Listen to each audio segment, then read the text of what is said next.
Hello, how's it going? Hope everyone's doing well today. It's a Wednesday, so not a lot of new work. If you haven't finished the Israel-Palestine thing from last week, that's in Power School, so check that out. I'll put a link in the chat for that. But we're actually going to start with talking about them again, Israel-Palestine.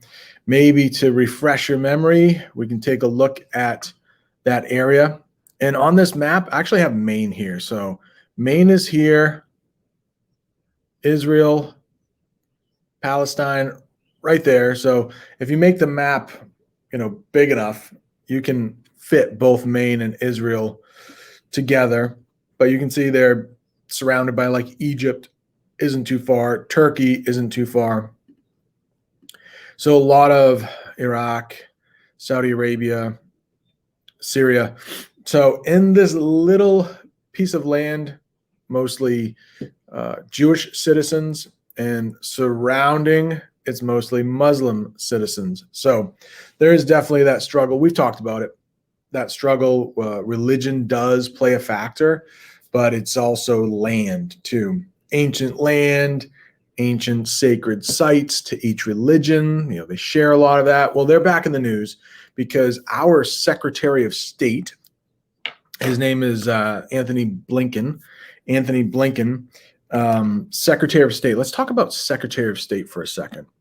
That is a person in the president's cabinet. And if you remember, I know we talked about it first quarter, but the president's cabinet is the president's most valued advisors. That's where you'll have Secretary of Defense. They worry about the defense of the country, the military, Secretary of Treasury. They're worried about the money. And then you have this thing called Secretary of State. I mean, there are more. Secretary of Interior, Secretary of, I'm drawing a blank on some other ones, Agriculture, Secretary of Education. I'm not exactly sure how many cabinet positions there are, but it could be like 10, 12, 13, 14. So Secretary of State is like an ambassador for the whole world. Now, a lot of countries, most countries, at least all of the countries that the U.S. recognizes, we have an ambassador to that country, and they have an ambassador here. So something like the ambassador of Japan. We'll be talking about Japan a little later. So someone from the United States actually lives in Japan as like an official, I don't know what you would say, friend, an ambassador. Make sure that the relationships between the two countries are going well, right? So the Secretary of State is kind of over all of the ambassadors, and they can work in a couple different ways, but their main objective is to make sure that all of the countries are playing well together. So the Secretary of State for the U.S., Anthony Blinken, is actually going to be visiting Palestine and Israel. You'll see he gives a speech on CNN 10, and he's reminding people to value the lives of both Israelis and Palestinians. So, of course, and the guy right next to him is an Israeli official. And if you watch his body language, I think he was a little bit a little bit mad. That's what I felt. I'm just reading into his body language, how he acted on the podium. Could be nothing to that. It's just what I saw. So he'll be going there, making a visit. Luckily, Israel and Palestine have reached a ceasefire. Cease meaning to stop firing weapons. So for now, the violence between the two, we really can't call Palestine a country. Israel is definitely a country, but between those two entities, there is no more firing as of right now. So this has happened many times before. Firing on each other, stopped. Hopefully many years will go by. Hopefully peace can finally be reached here, but who knows? We learn a lot from history. It hasn't happened yet. There have been a lot of ceasefires, but they haven't been lasting, unfortunately. Secretary of State, I wrote down here, he actually speaks fluent French. So he has been a an advisor to President Biden for a long time, like when President Biden was vice president. So I guess they go way back. I think he's about 59 years old. So, fairly young guy when it comes to high positions. So, and have you noticed like some of our, like, so President Trump was 74. We got President Biden, who's 78. We have Nancy Pelosi, who's Speaker of the House, very powerful, right? Third in line for the presidency. She's, I think, 80. Bernie Sanders, he's a big leader for the Democrats. I believe he's 80. So a lot of people in their mid to early 80s are in power. So Secretary of State, pretty powerful, pretty young still, 59, pretty young overall. State Department. Speaking of the State Department, Secretary of State is head of the State Department. And, again, they're responsible for keeping the peace between countries, keeping Americans safe when they go overseas. Right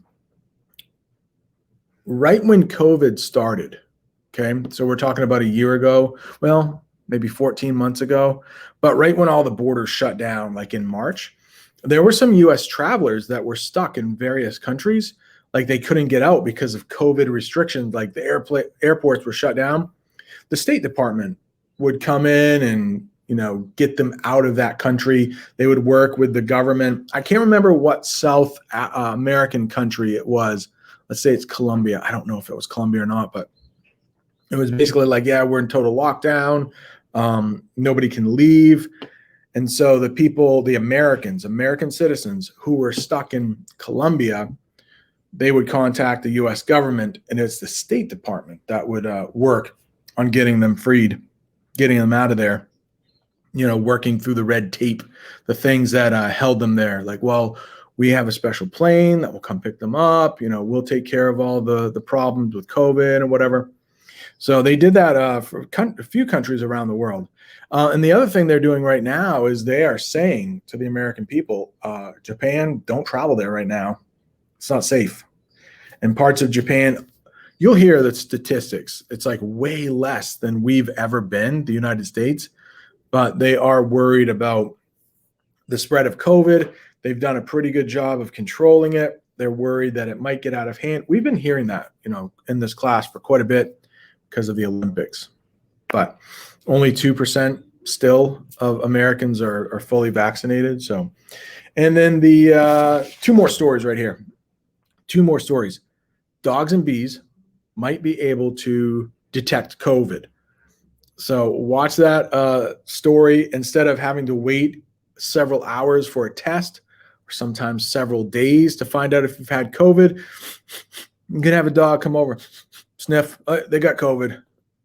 All right, cool. And supposedly bees. Carl says something like this. I was today years old when I found out that bees have tongues. Well, I am today years old. I didn't realize bees had tongues, but they do. And I guess they can, if they lick, would they sting you too? Yeah, they didn't go into that. How safe is it to have a bee lick things with COVID? But maybe they're less sure of that, but maybe bees can detect COVID as well. And the final story, the military has on video an actual UFO. So you will see that. Stick around until the end. A UFO was caught on video by the U.S. Navy. Pretty big story. Yeah, let's leave it at that. UFO.